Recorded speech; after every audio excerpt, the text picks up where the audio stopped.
जय हिंद प्यारे विद्यार्थियों। चलिए आज हम लोग आए हैं निबंधों के ऊपर चर्चा करने के लिए। निबंध आज हम लोगों का है पवित्र ग्रंथ। पवित्र ग्रंथ के निबंध जो है इस पर चर्चा करेंगे, क्योंकि यह पूछा जाता है 10वां में, 12th आर्ट और साइंस में भी पूछा जाता है। 10वां में आपको 10 नंबर का पूछ देता है और 12th में जाइएगा तो ये 8 नंबर का क्वेश्चन बनता है। चलिए तो ये देख लीजिए, हम लोगों का पवित्र धर्म ग्रंथ है ना, रामायण महाभारत है ना, ये सारी किताबें है। चलिए शुरू करते हैं। पहले प्रस्तावना। किसी भी निबंध को लिखना होता है तो पहले कहाँ से शुरू करेंगे? प्रस्तावना से। पवित्र धर्म ग्रंथ मानवता के मार्गदर्शक होते हैं। पवित्र ग्रंथ वे आध्यात्मिक पुस्तकें हैं जो हमें जीवन जीने का एक सही तरीका को देता है। कौन? पवित्र ग्रंथ जो जीवन जीने का एक सही तरीका सिखाता है। हर धर्म का अपना एक विशेष ग्रंथ होता है। हम लोग हिंदू धर्म से बिलोंग करते हैं। हिंदू धर्मों का पवित्र धर्म ग्रंथ आपका हो गया भगवत गीता, रामायण, महाभारत, मनुस्मृति, यह सब हिंदू धर्मों का है ना। और उसके बाद चल जाइएगा अगर मुसलमान धर्मों में, तो मुसलमान धर्मों में आपका कुरान हो जाएंगे। कुरान उनके पवित्र धर्म ग्रंथ है ना। चलिए तो ये हम लोगों को क्या सिखाती है? जिसे उसके अनुयायी अत्यंत श्रद्धा, जैसे हम लोग जो है हम लोग किसे हिंदू धर्म के जो अनुयायी है श्रद्धा और आस्था के साथ अपने धर्म ग्रंथों को मानते हैं, उनको सम्मान देते हैं, है ना। इनके साथ पढ़ते लिखते हैं, उनसे ज्ञान अर्जित करते हैं। ये ग्रंथ केवल धार्मिक पुस्तकें नहीं बल्कि ज्ञान, नैतिकता और शांति के अथाह सागर है। हमारे धर्म ग्रंथ क्या है?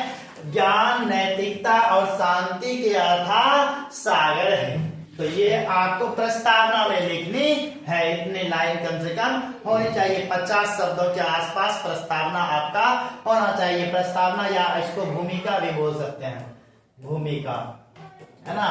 प्रस्तावना या भूमिका हेडिंग मार करके। चलिए इसको आप नोट कर सकते हैं।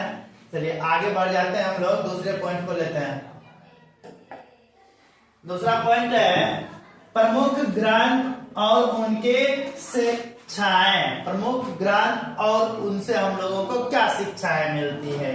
तो विश्व में विभिन्न धर्मों में अलग अलग पवित्र ग्रंथ है, जैसे श्रीमद् भगवत गीता देखिएगा और वेद। यह हिंदू धर्म के इन ग्रंथों में कर्म के शक्ति और ज्ञान का मार्ग बताया गया है। इसमें श्रीमद् भगवत गीता और वेद में जो हिंदू धर्मों का पवित्र ग्रंथ है, इनमें किनके बारे में चर्चा की है? कर्मों के बारे में, कि मानव का कर्म, मनुष्यों का क्या कर्म होने चाहिए। भक्ति के बारे में चर्चा किया गया। ज्ञान के मार्ग को बतलाता है।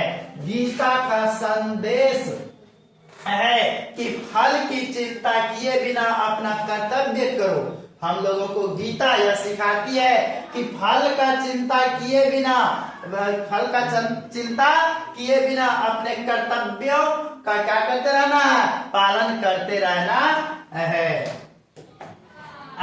कुरान जो मुसलमानों का पवित्र धर्म ग्रंथ है, इस्लाम धर्म का यह पवित्र ग्रंथ एकेश्वरवाद है, जो न्याय और मानवता की सेवा का संदेश देते। एकेश्वरवाद, एक ईश्वर को मानने वाला इनका जो धर्म ग्रंथ है, यह ग्रंथ एक ईश्वरों को मानता है, जो क्या सिखाता है? न्याय और मानवता की सेवा करने के लिए सिखाता है। चलिए इसी प्रकार बाइबिल को देखिएगा, जो ईसाई धर्मों का जो है ना पवित्र धर्म ग्रंथ है बाइबिल। यह बाइबिल क्या सिखाता है? तो बाइबिल का यह संदेश है कि प्रेम, क्षमा और दया की शिक्षा देता है।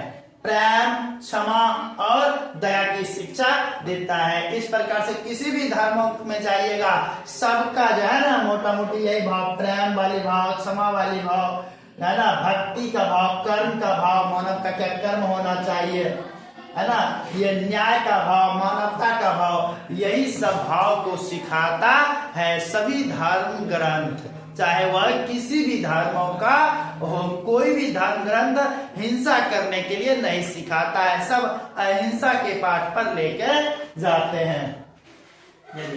गुरु ग्रंथ साहिब सिख धर्म का, गुरु ग्रंथ साहिब किन धर्मों का है? सिख धर्म का। गुरु ग्रंथ साहिब सिख धर्म का यह ग्रंथ समानता की बात करता है, सेवा और ईश्वर के प्रति अटूट विश्वास की बात करता है। कौन? गुरु ग्रंथ साहिब, जो जोड़ देता है। और उसके बाद धम्मपद और कल्पसूत्र, बौद्ध और जैन धर्म के ये ग्रंथ अहिंसा और सत्य के मार्ग को सिखाता है। इस प्रकार जो भी धर्मों का धर्म ग्रंथ है, सब कहीं ना कहीं मानव के अच्छे गुण करने के लिए प्रेरित करते हैं, ताकि जो यह मानव जीवन जो एक बार मिला है, इन जीवनों को सार्थक किया जा सके। तो इन पॉइंटों को लिखना है। प्रमुख धर्म ग्रंथ जो हमें शिक्षा देती है, इनमें ये लगभग 5-6 धर्मों के बारे में चर्चा किया गया।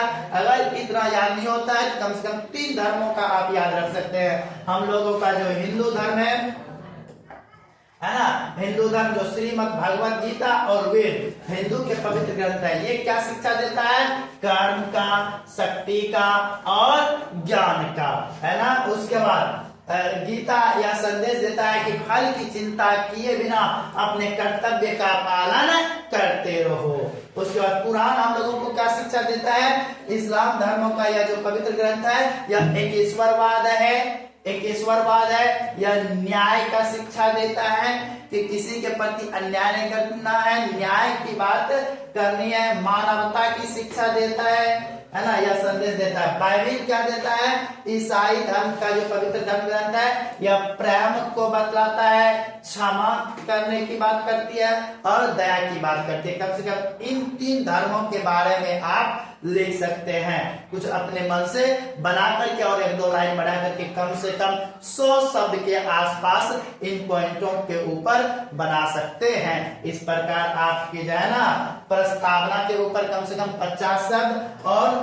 ये जो है ना ग्रंथ क्या शिक्षा देती है, इसके ऊपर 100 शब्द, यानी आपका 150 शब्द पूरा हो जाएगा। आप इसको नोट भी करके याद भी कर सकते हैं। चलिए आगे बढ़ जाते हैं। अगला पॉइंट है समाज में महत्व। अब इन ग्रंथों का हमारे समाज में क्या महत्व है? तो हमारे समाज में देखिए क्या महत्व है। ये पवित्र ग्रंथ जो है मनुष्य को अंधकार से निकाल करके प्रकाश की ओर लेके जाता है। अंधकार कहने का मतलब है अज्ञानता से निकाल करके, जहां मनुष्य को कोई ज्ञान नहीं होता है, उन अज्ञानी को ज्ञान के मार्ग पर एक अच्छे मानव बनाने की ओर अग्रसर करते हैं। उसी को कहते हैं अंधकार से निकाल करके प्रकाश की ओर ले जाना। जब भी मनुष्य संकट में होता है, जब मनुष्य किसमें होता है? संकट में होता है, उसे सही गलत का निर्णय लेने में जब कठिन होता है, जब मनुष्य सही और गलत में कोई फर्क नहीं कर पाता है, यहीं पर हमारा आता है ग्रंथ।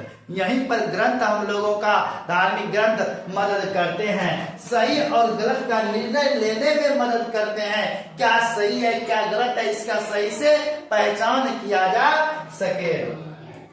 इन कठिनाइयों के लिए होती है। तो यह ग्रंथ सही दिशा हम लोगों को दिखाते हैं। ये हमें आपस में भाईचारा की बात करते हैं। ये हमें आपस में किसकी बात करते हैं? भाईचारा की बात करते हैं, ईमानदारी की बात करते हैं, परोपकार की बात करते हैं। ये चीज हम लोगों को क्या करते हैं? सिखाते हैं। भाईचारा, ईमानदारी, परोपकार को सिखाते हैं ग्रंथ। यह हमें इन ग्रंथों की शिक्षाओं को सही ढंग से समझें तो समाज में हिंसा और घृणा अगर हम ग्रंथों को सही से समझ लें, ग्रंथों को सीख लें, अगर हम संस्कारों को सीख लें, धार्मिक ग्रंथों को पढ़ें, तो ये हमें सिखा देती है कि हिंसा कतई उचित नहीं है। हिंसा हम लोगों को नहीं करना चाहिए, घृणा नहीं करना चाहिए, किसी दूसरे व्यक्ति से कभी घृणा नहीं करनी चाहिए। इन चीजों को क्या कर देता है, समाप्त करने की बात करता है हम लोगों का पवित्र धर्म ग्रंथ। तो ये है धर्म ग्रंथ। आगे इसको नोट भी आप कर सकते हैं, है ना, इसको याद कर सकते हैं। ये कम से कम 100 शब्द के आसपास, नहीं तो 50 से 70 75 शब्द के आसपास ये पॉइंट होनी चाहिए आपका। आगे लास्ट में हम लोगों का आता है निष्कर्ष, है ना, या उपसंहार भी इसको कर सकते हैं, उपसंहार, है ना, उपसंहार या निष्कर्ष। क्या लिखना है इसमें, इसमें हम लोग लिखेंगे पवित्र ग्रंथ चाहे किसी भी भाषा का हो या किसी भी धर्मों का क्यों ना हो, हिंदू का, मुसलमान का, ईसाई का, बौद्ध, क्रिश्चियन, किसी भी धर्मों का क्यों ना हो, है ना, सबका मूल उद्देश्य क्या है, इस सबका मूल उद्देश्य एक ही है, मानवता का कल्याण। सबका मूल उद्देश्य क्या है, एक ही है। क्या एक उद्देश्य है, मानवता का कल्याण हो, मानवता का क्या हो, कल्याण हो। हमें इन ग्रंथों का केवल सम्मान ही नहीं करना चाहिए, बल्कि उनमें लिखी बातों को अपने जीवन में उतारने का प्रयास करने चाहिए। धार्मिक ग्रंथों में लिखी हुई बातों को सीखकर, समझकर अपने जीवन में उतारने की आवश्यकता है। अगर हम ये काम करने में सफल होंगे तो हमें मानव जाति में जन्म लेना सफल माना जाता है। ऐसा हम लोगों को धार्मिक ग्रंथों में कहा गया और ऐसी करनी चाहिए। हर व्यक्ति को अपने धर्मों के बारे में जाननी चाहिए, संस्कारों के बारे में जाननी चाहिए। तो आज ये निबंध का पॉइंट यहाँ तक कम से कम लिखना है आपका, कम से कम 200 से 250 शब्द पूरा होने चाहिए, तब आपको 10 नंबर पूरा मिलेगा। तो चलिए, अगर आप देख रहे हैं, रेगुलर सीख रहे हैं, समझ रहे हैं, तो आप सब्सक्राइब चैनल को कर सकते हैं, ताकि लगातार आपको वीडियोज मिलता रहे। फिलहाल के लिए आपको यह वीडियो देखने के लिए बहुत बहुत धन्यवाद।